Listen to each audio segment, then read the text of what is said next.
Welcome, dear friends, to Kardec Radio and What is Spiritism? This is a program dedicated to you. You want to know more about Spiritism, right? That's why you're tuned into Kardec Radio. That's where everything began. Kardec.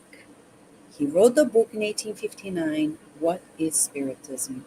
And has a wonderful mind, wise as can be. He writes, for those who want a summary. But as an educator, he talks with us in a dialogue format. He's not saying this is how it is. He allows us to ask questions and he addresses them. It's a conversation with Kardec. What an honor for us. So join us now. I know you may be right now going through your social media, going through things. Breathe. Allow yourself to be in a different dimension. Visualize the codifier of Spiritism seated in front of us and explaining to us things that either we have a doubt or we are in hesitation or in true resistance. That's valid as long as we're willing to learn.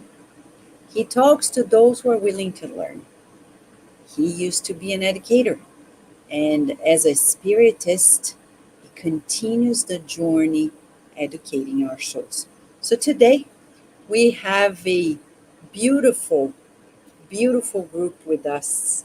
Friends who come, have studied Spiritism for a while, and now are sharing with us more. We're not going to tell you what you may read simply, but the breakdowns of it. We're studying chapter 2 when Kardec's talking to the skeptic. They're various topics. Today we're talking about people who dissent at a time when people are talking about the validity of dissension. Can we dissent? Yes, as long as we're not violent, as long as we are peaceful, and as long as we use our reasoning. But what about people who commit frauds, who lie? That's what we're talking about today again, but in a greater extension. To begin this dialogue, we go all the way to Europe right now, thanking our friend Charles Kempf, who is also a host at Kardec Radio. Thank you, Charles, for being with us, especially at this hour. How are you? Hello, Vanessa. Thanks for having me. I'm very well, thanks. Everything, very happy to be here again, sharing these moments with you. Yeah. Charles, let me ask you, since you are in France, you're like, the connection with Kardec, everything began in France. How do you feel when you see people outside of France talking about Spiritism, and especially Kardec's books? It's always a very big pleasure for me because, sometimes when we have in a country some good person, this good person is more admired outside of the country than in the country Uh, itself. Huh? I don't know if there is an expression. In French, we say nul n'est prophète en son pays. Huh? I think the yeah, same exists in English. yeah, And so it's sure that when I go particularly to Latin America, but not only to Portugal, for instance, or some other countries, I'm always very happy and positively surprised to see how they admire this French, I would say, world citizen, which was born in French, and how they have a deep understanding of his teachings. And in fact, much more than in France. And by the way, this is helping us, because uh, our President Macron yeah, traveled to Brazil recently. yes. And there was a new in the newspaper saying the French guy most admired in Brazil is not Zidane, is not De Gaulle, it is Allan Kardec. So it's very surprising for the French Oh people. my gosh, that's incredible. And then people are like, Kardec, oh my gosh, so now they have to go after. Yes, they have to inform themselves a little bit to see who it was and what are the specific. That's amazing. A lot of That's people know the name of Kardec, but much less. So we'll talk about this skepticism that may happen at people's minds sometimes just because they don't want to think about it, right? But let me Exactly. open the room for one more friend, our dear friend John DeRosa. It's his birthday. Yes, happy I, birthday, John. Happy birthday. And I yes, could I, mm, I couldn't help listening to Charles about Allan being so popular in Brazil, and the association with him being from Paris. It just the thought given to me was, you can't be the prophet in your own home, and that Ah, it yes. happens in France, Mhm. right? But every place else, we can advertise Mr. Mr. Kardec, and thank goodness for that movie. Kardec is on Netflix. It yes. really is a very positive and so easy to relate to people that we talk to. And it's interesting as people are watching us. John recorded the Spirit's book, and he was the voice of Kardec for all the whole Spiritist book, the Spirit's book. And Steve Shepard and John DeRosa worked on this project week after week for 3 years. They completed it. You can go to either YouTube at Kardec Radio and listen to the podcasts, or you can go to SoundCloud. The book is there. Oh, I don't have time to read. Well, play it, listen to it, listen to the book. It's the audiobook. And you have the opportunity of reflecting about life. Talking about reflection of life, people may come across not knowing, majority of people on earth don't know about the teachings of Spiritism, don't know of Spiritism. They are investigating about the Spiritist ideas and everything. But we are here in this single opportunity of getting to know more about what it is, how it can transform our lives. Some people resist, others don't want to think about it. So Kardec said before, if you don't want to think about it, well, then there's no conversation. But you want to talk about it, then there are those who have different opinions. So in these first parts of the chapter, John, what would you highlight from what you read in the conversation between the skeptic and Kardec? What was a major But highlight for you? well, what jumped out to me was this couple of sentences. But tell me what science is there that at its start did not give rise to dissenting opinions until its principles became clearly established. And dissent uh, isn't this dissent will present today in the sciences that have been around much longer? So that was what struck me, because he's so right about these dissenting opinions when there's a new science. And this, I think there's somewhere in here where it talks about when he wrote this, it was like 10 years after uh, the codification of Spiritism. So here we are still. He recognized that he needed something to really clarify what Spiritism is to people, and really delve into it, and of course give us an insight into how to address people that have the difficulties with it. And here he clearly indicates that it's been around, and other scientists have gone through the same type of situation.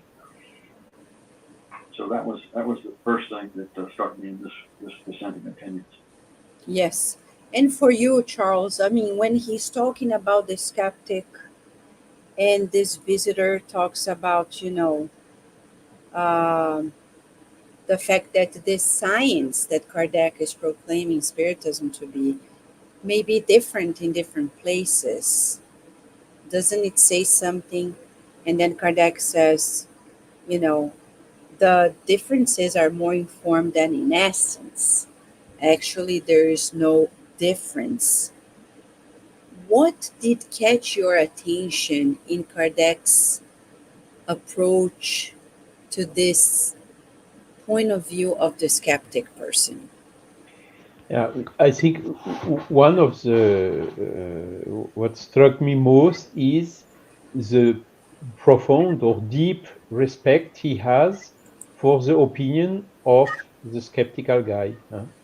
He says, okay, that's your opinion, that's what you think. I respect your way of thinking. Now I will explain you how I am thinking, giving the arguments, but I will not force or insist to anything. He's not here for doing a brainwashing. He's just here to inform, to give some information.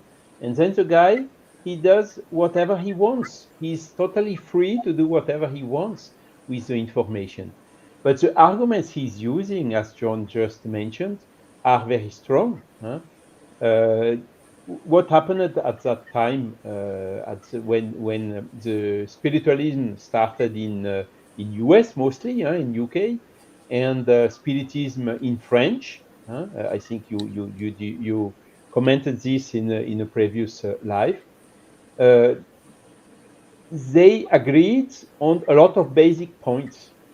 But there were some points on which they did not agree. For instance, reincarnation. Reincarnation was admitted by the French Spiritists, but took a long time, almost a century or more, with some doubts for the spiritualists. And it's not by chance that Ian Stevenson reincarnated in US, to make a scientific study. Look, the approach I had for investigations, even birthmarks and whatever, thousands of cases, which are showing that reincarnation makes sense. And this is exactly the argument that Kardec is using. That at the beginning of a science, there are some people, people thinking a little bit different. It's just natural. We are all different, so we all think different. But at least we agree on fundamentals. And this is what must unite us. And for the points for which we have a different appreciation, it's the fair, clear, open discussion in full respect of the other's opinion. So let me ask you this. Kardec, I know he was an educator, he had tact. Like he was tactful, dealing with children and people who didn't know. But knowing so profoundly about him, Charles, you mentioned like he allows the person to be free to Yes. make a choice. Because sometimes educators are forceful, but Kardec wasn't like this, right? Oh, absolutely. I mean, the method of Pestalozzi, where he studied, and that the same method he applied later on in the institutes or schools he was leading in France, was exactly based on this. It was not just, okay, read the book, take it by heart, and then put it back automatically. No, that's not that method of teaching. The method of teaching was observe the phenomenon, think about, and come yourself to the conclusion of the laws of nature. And this is basically the method he applied when he started investigating this phenomenon. And similar method was applied, of course, by the pioneers when they were investigating, for instance, the phenomenon in Hydesville in 1848 and the following years. They simply made observation neutrally, without having a preconceived opinion, and came to the conclusion. And this is then what they were writing in their books. not behaving like the people with preconceived ideas, whether from the religious side or the skeptical scientific side. But no, the right scientific position is these are natural phenomena. You have to observe them as they are, and then make the reasoning without preconceived ideas to find out what are the best possible explanations. And this is exactly what Kardec did, and what he is inducing the skeptical and the oppositors to do as well. It's pure scientific method. So interesting. As you mentioned about Ian Stevenson, today a friend of ours, Anna Paula, sent to us an article that was just in the Washington Post. Yes. Children who remembered their previous lives. It was just in the newspaper today, talking exactly as you said about the research, extensive research that has been happening at University of Virginia, right here where we are, the state of Virginia. And the director of the department, Jim Tucker, who was interviewed at Kardec Radio years ago, he talks extensively about his research and the data, which is compelling, and yet people are still asking questions. But let me read something Kardec said. What science is there that, at its start, did not give rise to dissenting opinions until its principles became clearly established? So, any science goes through the process of understanding the replication of the very same research and the establishment in the mainstream science. Regarding Spiritism, John, he says that naturally the phenomena shows up, the spirit phenomena, but it takes time for people to understand what is behind it. And he says, in order to destroy this science, it's not enough to simply say it's absurd. It cannot be. It's necessary to prove categorically that the phenomena do not and cannot exist. And precisely, this is precisely what no one has done. So, what do you think about this, John? When he Well, points that out, this is exactly what I highlighted, did the last couple of sentences. Yeah, because that's so true. You cannot. What's so fascinating is there's so much evidence on the other side that the spirits do exist, and yet people still in their ignorance still want to just categorically throw it away and say no, it doesn't. And then those poor souls have to die and find out on the other side what it's all about. But you know, he says it so well. It is necessary to prove categorically that the phenomena did not exist and cannot exist. This is precisely what no one is, and you know, we know that to be so true. But I was that article in the Washington Post about past lives. It's really fascinating how before I got into Spiritism, this kind of shows you how the spirits work. I went into a bookstore, and this is going back some 20 years, and I can't even remember what I was looking for, but I stumbled across Stevenson's book about the adults that remembered their past lives after, you know, the age of 7 or 8, and I got that book. I read the sort of the synopsis that they had in there, and I always remember that little incident because here was a prelude to getting involved in Spiritism. That wonderful evidence that, you know, life exists after death, and the fact that there are reincarnation after reincarnation. I mean, it's just again, the evidence is there for the people, and they can't prove otherwise. It's just like I said, proving the fact that there is this phenomena that goes on. Yes. So we want to tell people, if people come to you, they doubt it, they question, it's their right to question, to ask, but it's also our right to be quiet. When we see that curiosity is just gonna make us waste a lot of energy. When people say, but how do you believe it? They don't want to think about it. They are just sarcastically saying that. So let them be. Don't go there. Kardec never wasted his time with that type of person. Why? Because he respected them deeply. So we cannot waste our vitality, our vital fluid, in matters of this nature. And for people who come and simply say it's an absurd, say, well, prove it otherwise. Can you prove it otherwise? Oh, but I don't know if it exists. Okay. If you, it's your opinion.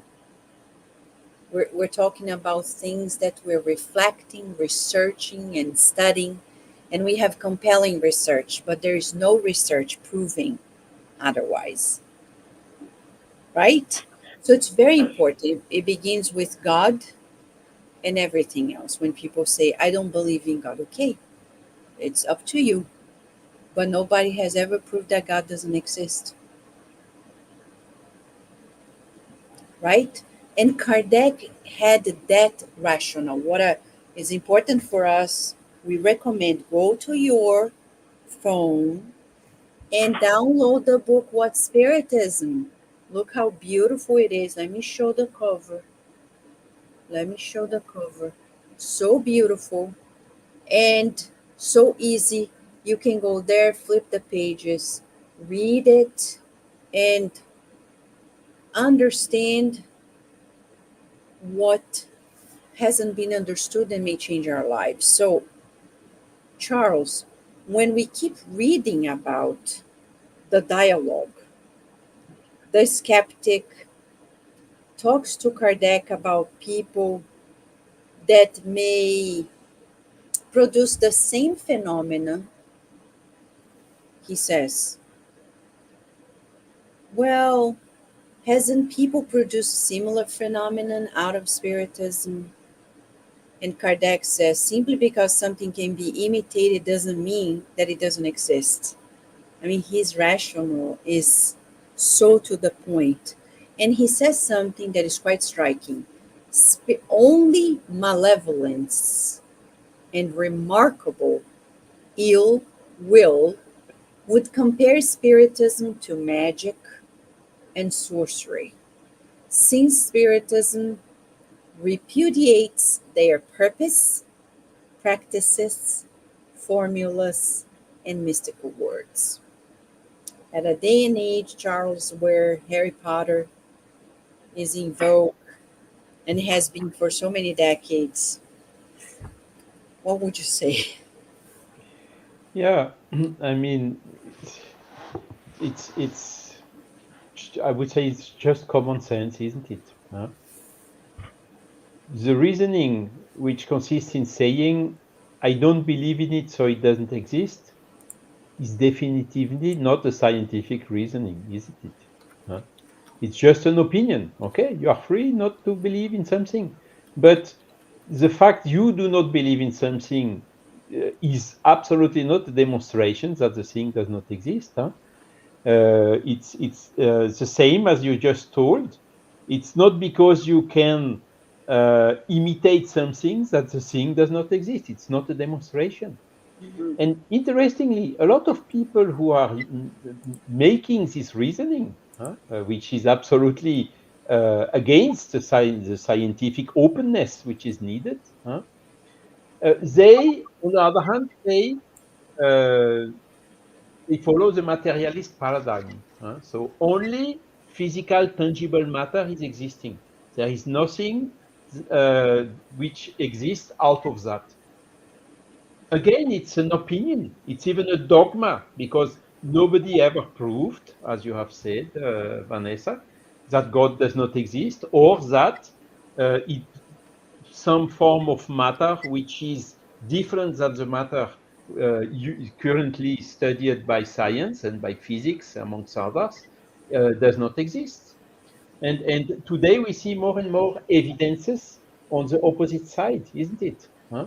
You have this manifesto for a post-materialist science, which was done, I think, in Texas, somewhere with Mario Beauregard and a couple of others, and several hundreds of known scientists have signed it. And there is also a book which came out recently, The Science of Life After Death, from Alexander Moreira Almeida and Humberto Schubert Coelho, which is exactly showing that this dogmatic approach to say only matter exists, the rest is just a question of belief, which is not matter of science, is deeply anti-scientific, and showing also all the phenomena who are somehow anomalies in this paradigm, and which are strongly and more suggesting that there is indeed something different. In France, also, recently, a book has been written about God. What are the proofs of the existing of superior force or intelligence in the universe? And there are a lot of scientific arguments going in this direction. But I would say the step, we went already in a change of paradigm when we went from the mechanical Newtonian physics to the the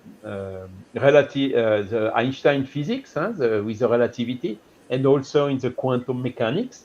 But these steps to go from the matter, tangible matter, to spiritual matter is even bigger. And there is, of course, a lot of resistance against that, but it just change resistance. As soon as someone is thinking openly and without preconceived ideas to it, very quickly this person comes to the same reasoning and similar conclusions of that where Kardec reached during the codification, isn't it? And what is also amazing is it was 167 years ago, the Spirit's book. And the Genesis was more than 150, almost 160 years ago. And look, after all this, did ever someone demonstrate that one of the principle of the basic principles of the Spiritist body of knowledge is false? None. I have not seen anything. I even question more in the Spiritist philosophy, which is a consequence of all these facts, these phenomena, and this paradigm. It's absolutely consistent. Did someone one day find any inconsistency in this body of knowledge in the philosophical aspect? No, just statements, as we can see here in the dialogue. Yeah, it is imitated, so everything is imitated. Or I don't believe in it, so it is not. But this is not an argument. Sorry, this is just a personal opinion, which we must respect. But it's all but a demonstration or a reasoning showing that there is a mistake somewhere in the Spiritist body of knowledge. And Kardec was even wise to say, even if you would find such a demonstration that Spiritism, body of knowledge, is wrong in some points, but not just an opinion, a demonstration, Spiritism would immediately change and adopt what has been demonstrated and recognized. So nothing is cast in concrete. Everything is open for discussion, but not just negations or contrary opposite opinions or whatsoever, but on neutral reasoning and demonstrations. This, yes, has validity, and it is just simply applying the scientific method, nothing else.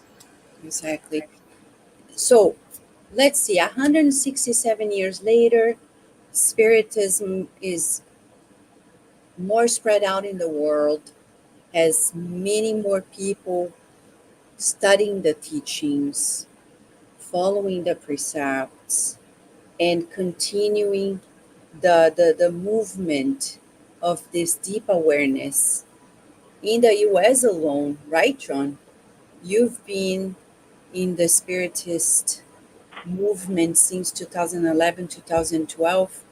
You see already more and more people than before, right? Oh yes, definitely. Well, we've had a lot of people come through the center. That's for sure. Yeah. And uh, we now are, I guess, on a rebuilding process because we're getting more people coming than we've had before. And I we see a lot of like that article you were mentioning from the Washington Post. You see a lot of information coming out, like Charles was mentioning about existence of spirits in the afterlife and and the science behind it. There's so much science behind it. Uh, just looking at the University of Virginia, uh, they're just boatloaded with past lives and we haven't talked about near death experience. They do that research on too, and all the sophisticated equipment they have to look at the mind, what the mind's doing, or I should say the brain at its time. Um, so the word's getting out because it's I think one way you can see is some of the members we have, even their spouses, are coming into the fold, which is really nice. Where the wife or the husband might be into the spiritist literature, but the spouse is always a little bit hesitant. But then you see the acceptance of it, uh, especially from one member I know. They have a child who can see spirits, and so the father doesn't have any choice but to accept the fact that this phenomenon exists. So it's gonna just like today I was telling Vanessa earlier before we started this little broadcast about a lady I was talking to over the phone, and it was about something I ordered from the company she represents, and I made a reference to Thought and Life book by Manuel that we all love, and she really just hopped on board of that thought and life, and she really identified with it. And I mentioned the Kardec radio movie, and she was just in love with it. And I told her I'd send her the link to the Spiritual Society of Baltimore, which had 5 codified books of Spiritism available in free PDF form. And she thanked me. She said, "Well, it's really nice of you to go ahead and do that for me." And this is how we get the word out to people. Not intentionally. I had no intention of talking spiritism with it, but the conversation led into it, and that's how you get people to become aware of spiritism without really pushing it down the throat, which I have done, unfortunately, in the past. I try not to do that anymore. Yes, it's interesting. Kardec is so versed and so deeply rooted in culture that in this chapter he mentions about Macbeth, Shakespeare's play. And right this week, my daughter's school was at DC, the Shakespeare's Theater, presenting this play, and I saw 10 schools performing Macbeth. And I said, man, as Kardec says, it's such a spiritist, has so many spiritist ideas in there, and people talk about it. And in America alone, we're always so uh, driven to the things of the supernatural, to the things of, but at the end of the day, we don't do much with it. People just leave it as is. right? Everybody experiences spirit perception. Everybody has their experiences, but people play it down. But more and more people are willing to understand what it is. With the movement of Netflix, many more programs are coming about to talk about it, to discuss these things. And in this particular saying, Kardec says many critics do not have a more serious basis. And I think as we come to this dialogue with the skeptic, we need to identify who is asking us. We can't simply regard that person who is seriously asking and willing to learn just like somebody else who is playfully talking about it. And he says the depth of the matter is many critics don't have serious basis. And on whom does the ridicule fall, if not on those who proceed so carelessly? So I think that Kardec's attitude, his approach, puts respect. He respects the person, but first and foremost, he respects himself. He respects the science that he organized for all of us and says, far from being bruised, to show that we're not that sensitive. Not at all.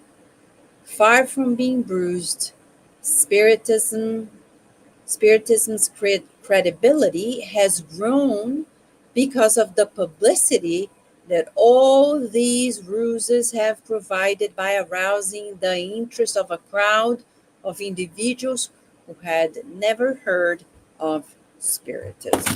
So, as we go through a last round, Charles and John, would you like to lead us into this topic that he says? How do we stay strong and don't feel bruised, sensitive by the fact that people are not there yet? Let's not forget that 100 years from today, like before, 100 years ago, we had 1.5 billion people on Earth. At Kardec's time, we had even less. Now we have 8 billion people. It's a different time, different environment, different conditions, and yet the teachings are traveling farther and farther away.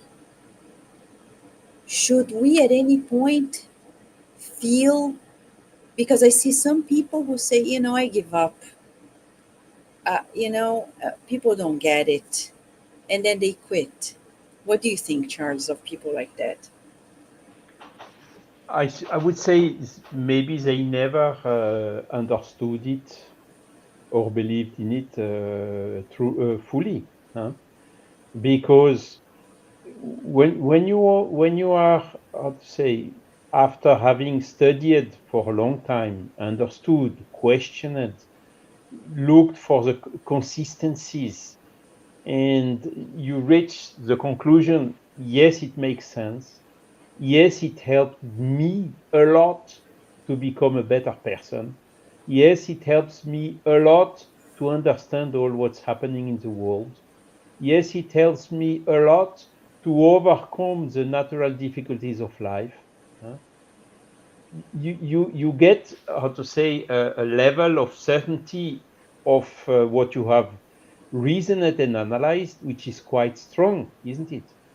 And when you see that today in the world, of course, we are 8 billion. So there are only, I would say, a couple of tens, let's say 30 to 40 million of spiritists in the world. But it may seem very little, 0.4% or whatsoever of the population of the world.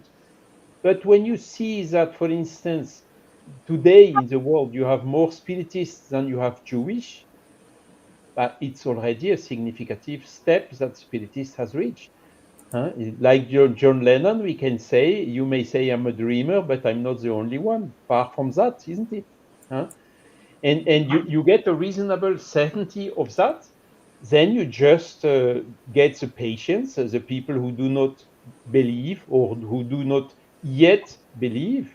You just need to respect them and to give them time to think a little bit more about it, to be faced with more phenomena or happenings or maybe difficulties in their life, in order to come to it. Today we have, how to say, materialistic or consumeristic blinds. Most of the people, of these 8 billion people, when you are somewhere, you see a lot of people like in a shopping center or an airport or whatsoever, then you start thinking, how many of these people are, for instance, even questioning, what am I? Am I just a bunch of cells governed by random biochemical reactions, or do I have a soul? And or questioning even what will happen the day I will die, because this day will come with 100% probability it will come. No, the people just have the blind. I'm consuming. I'm happy with my daily stuff and so on. Okay, you need to leave them time.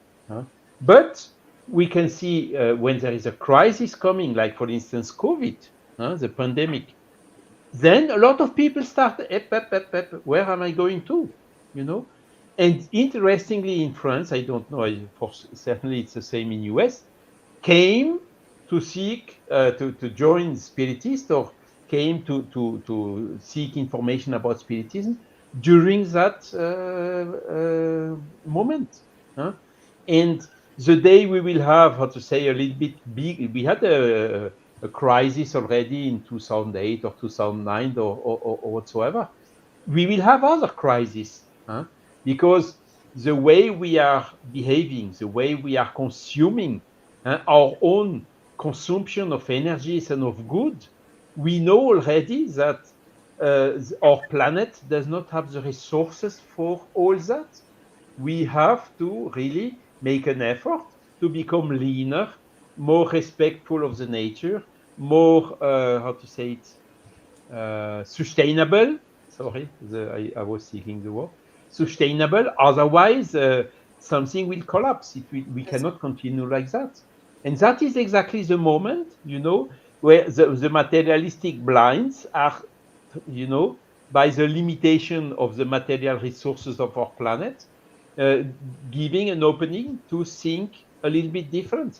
What future do we want? And this is the essential point. And Kardec was, very ahead of his time. Everything is ready. Everything is okay. In the form we can criticize. It has been maybe a too Christian color or whatsoever. But let's go to the basics, to the things themselves. Everything is it's a new paradigm which is stable until now, which has, as I told, nothing has been demonstrated as to be false in it, just opinions and things like that. So we have to be patient. We were also skeptical some time ago.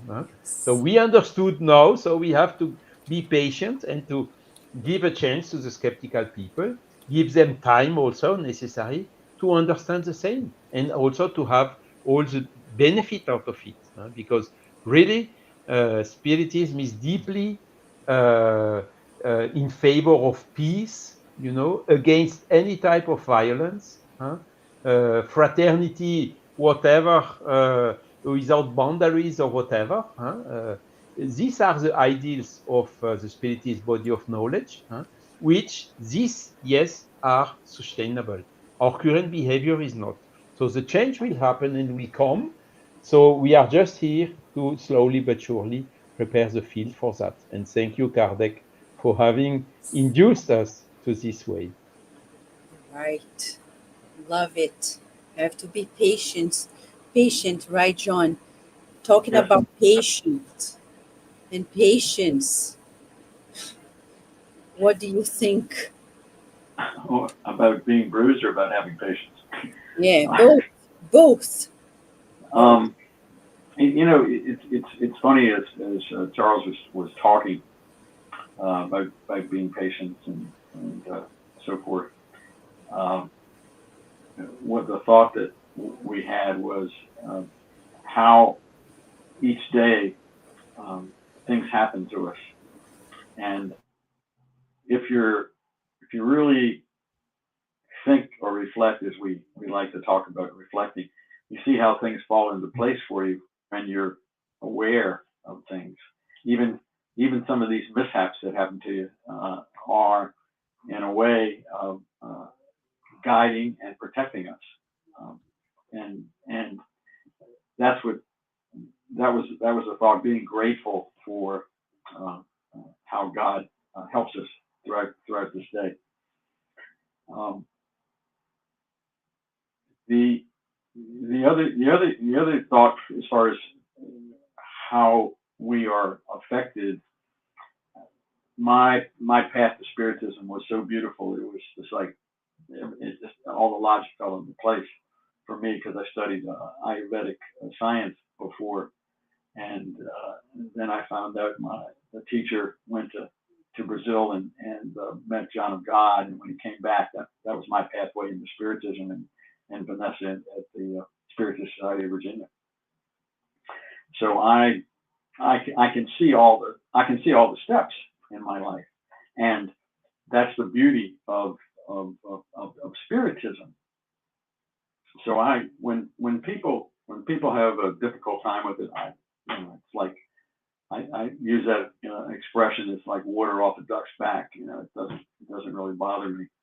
Where I get excited is people that are interested in Spiritism, and then I'm really happy to be able to share with them.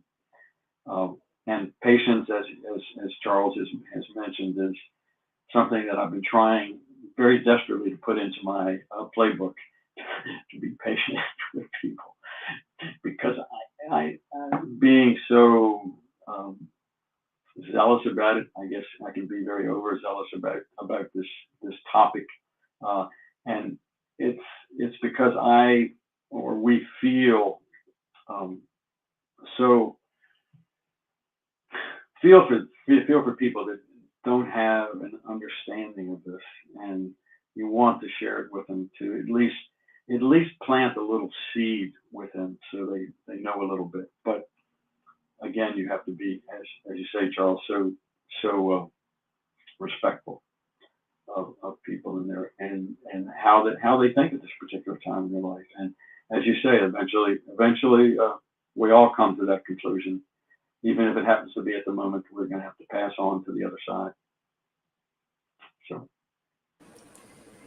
So in that mood of patience, which is so important, in that mindset, we would like to thank Kardec for laying out a very peaceful way of dialoguing about this. We are at a time when every argument becomes so heated up, and we need to calm ourselves down, to reason things of this depth, and really cherish it in our hearts, respecting people for the rights they have to think differently, but also respecting ourselves in the way that we chose to lead our lives.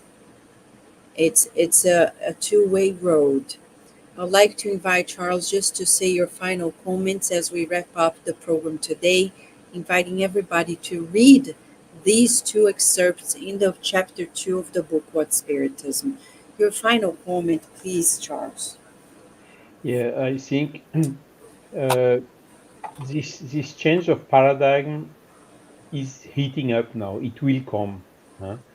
When you look to the population, you have 50% of the people already believing that in a certain way the life continues after the death. So they are coming to this spiritualist paradigm. The biggest resistance today still is in the intellectual or university areas, you know. The intellectual people are still resisting to this change. And even if you challenge some of them, they say, no, intimately, I agree with you, but I cannot tell it openly because it's still not yet, say, accepted in the mainstream. But it's, again, a question of patience, a question of time, deep respect, because the goal of the Spiritist body of knowledge is to help mankind to become better and also to help the human societies to become better and peaceful. There is no other goal. And with a profound and deep respect for all other beliefs, without thinking we are more or better than the others, because what is important is the result. Are you a better person? Yes. So whatever the belief you have, if you manage to be a better person every day a little bit more, you are on the right way. Wonderful. To be a better person, that's our focus. And for you, John? Oh, the last thing I wanted to add was the end of this section on simulated spiritual phenomena. When you mentioned about the person that, let me see if I can get it here, where they were at a concert, and that paragraph where they go to a concert up in Macbeth and saying the witches are going to come out, and then there's a spiritist there that confronts them, and I circled that particular paragraph and I said, what a perfect example of how God works in your life. And it was just so beautiful. And you know, Charles sort of said it all. Can't really add to that. Just total agreement.